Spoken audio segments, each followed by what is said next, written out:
అయితే 50% వెనక్కి తీసుకోండి లేదా 100% వెనక్కి తీసుకోండి, అదొక ఆప్షన్ నెంబర్ 1.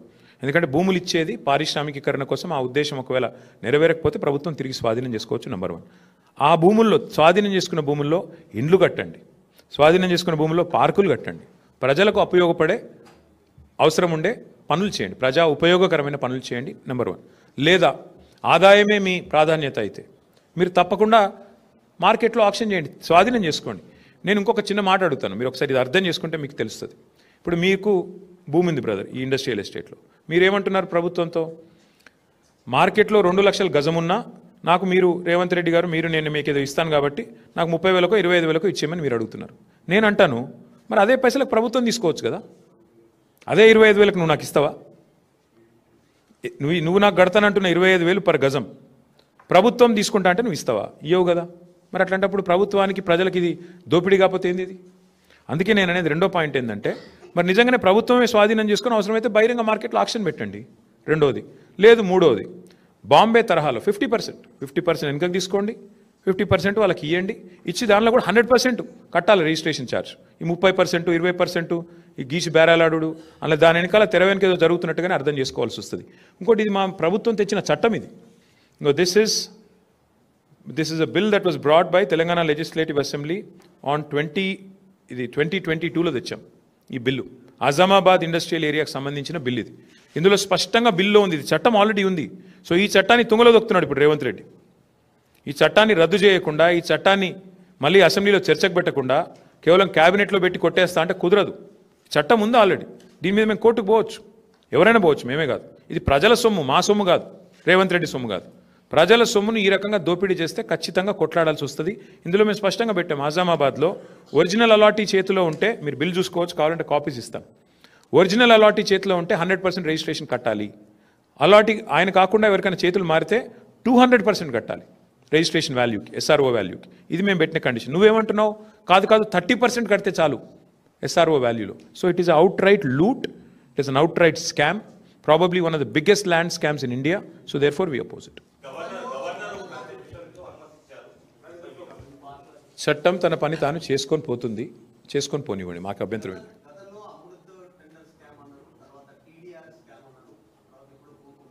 ఇదేది ఇది ఎట్లా ఉందంటే, ఇవాళ జాయింట్ వెంచర్ గవర్నమెంట్ నడుస్తుంది తెలంగాణలో, కాంగ్రెస్ బీజేపీ కలిసి ప్రభుత్వాన్ని నడుపుతున్నాయి. మేము అమృత్ స్కామ్లో ముఖ్యమంత్రి గారి బావమరిదికి కేంద్ర ప్రభుత్వం వర్క్ ఇచ్చింది. ఆయనకు అర్హత లేకపోయినా, ఫైనాన్షియల్ కేపబిలిటీ లేకపోయినా, ఇవాళ 2 crore టర్నోవర్ ఉన్న కంపెనీకి 1137 crore టెండర్ ఇచ్చారు. మరి కేంద్ర ప్రభుత్వం, రాష్ట్ర ప్రభుత్వం, కాంగ్రెస్ బీజేపీ ఎంత లోతుగా సంబంధం ఉందో దాన్ని బట్టే చెప్పొచ్చు. వెంటనే ఒక బీజేపీ ఎంపీకి ఇక్కడ ముఖ్యమంత్రి గారు 1350 కోట్ల వరకు ఇక్కడ స్టేట్ గవర్నమెంట్ ఇచ్చింది. అంటే ఎంత లోతైన జాయింట్ వెంచర్ దాన్ని బట్టి చెప్పొచ్చు. సో అమృత్ అట్లా. టీడీఆర్ మీరు చూస్తున్నారు, టీడీఆర్ కూడా మొత్తం ఇవాళ ఎక్కడ పోతారు, వాళ్ళు ఎక్కడ పోతారు, మేము ఎక్కడ పోతాం, మళ్ళీ గవర్నమెంట్లోకి వస్తాం, అన్నీ తెరుస్తాం, అన్ని బుక్కులు తెరవాల్సి వస్తుంది. ఎవరెవరి చేతిలో ఉన్నాయంటే ఇందాక నేను చెప్పిన బ్రోకర్ల పేర్లు చెప్పాను కదా 10 మంది, ఆ దండుపాలెం బ్యాచ్ చేతిలోనే టీడీఆర్లు అన్నీ కొనుక్కున్నారు, ఇవాళ వాళ్ళే చేస్తున్నారు ఇదంతా. డెఫినెట్గా ఇది కూడా బహుశా భారతదేశంలో ఎవరు చేయనంత పెద్ద కుంభకోణం ఇది. 9,292 acres of industrial lands being converted for literally free of cost almost చేసి, దీని వెనకాల అగ్రిమెంట్లు, దీని వెనకాల కుంభకోణాలు, దీని వెనకాల ముఖ్యమంత్రి గారి ఫ్యామిలీ మెంబర్సు, వాళ్ళ చుట్టూ ఉండే బ్రోకర్లు, వాళ్ళు చేస్తున్న వ్యవహారం ఇది. వి విల్ డెఫినెట్లీ నాక్ on the doors of court of law. ప్రజల్ని చైతన్యవంతం చేయాలి ముందు. కోర్ట్స్ అవన్నీ ఎట్లా ఉంటాయి, కానీ ప్రజల్ని చైతన్యవంతం చేయాలి. ఇంత పెద్ద లూటు హైదరాబాద్లో మరి 9,290 అంటే 10,000 ఎకరాలు దాదాపు. 10,000 ఎకరాలు హైదరాబాద్లో నీకు ఇల్లు కడితేందుకు జాగలేదు, పార్కుకు జాగలేదు, శ్మశానానికి బొంద పెడదామంటే జాగలేదు, కానీ 10,000 ఎకరాలు ఇష్టం వచ్చినట్టు ఎవరిని పడితే వాడిని అమ్ముకుంటా అంటే మరి ప్రజలు ఆలోచించాలి.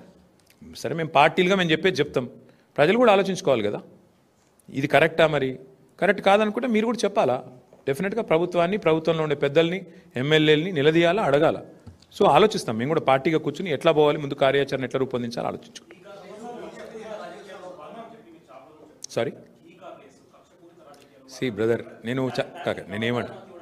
నేనేమంటానంటే నేను ఇప్పటికీ 100 సార్లు చెప్పాను ఇష్యూ, మళ్ళీ నేను చెప్పను, ఇక చెప్తే కూడా బాగుండదు. మళ్ళీ మీరు నాకు తెలిసి మీరు ఏం చేస్తారో, చాలామంది ఇక్కడ ఉండే మీడియా సంస్థలు ఎట్లయిపోయినాయి అంటే, ముఖ్యమంత్రి గారిని పాపం మీ అందరూ అన్నట్లు కొందరు రక్షణ కవచంలా కాపాడుతున్నారు కొందరు.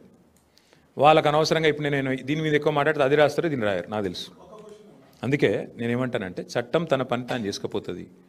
నేను ఇదివరకే చెప్పాను ఏ తప్పు చేయలేదని. ఏ తప్పు చేయలేదు. నేను లై డిటెక్టర్ టెస్ట్కే రెడీ అని ఏం చెప్తాను, అంతకంటే ఊకే ఎన్నిసార్లు చెప్పిస్తారు నా తన మాట. ఇప్పుడు నేను అడిగేది 9,292 కోట్ల విలువైన ప్రభుత్వ భూమి హైదరాబాద్లో, which is worth about 4.5 to 5 lakh crore. దీని ముఖ్యమంత్రి గారు ప్రభుత్వం ఏ బేసిస్లో అడ్డికి పావు షేర్ అమ్ముతున్నది, ప్రజలకు ఇవ్వకుండా ప్రజల సొమ్మును ప్రైవేట్ వాళ్ళకు కట్టుబెట్టే ప్రయత్నం ఎందుకు చేస్తున్నది? దానికి ప్రధానంగా ప్రభుత్వం సమాధానం చెప్పాలి. ఒకరు అడగండి, ఏమంటావు బ్రదర్? మళ్ళీ చెప్తున్నా, ఎవరు అనుమతి ఇచ్చినా ఎవరేం చేసినా చట్టం తన పని తాను చేసుకపోతే మా పని మేము చేసుకోపోతాం. ఏముంది అందులో? ఎట్లా పోయినాం కదా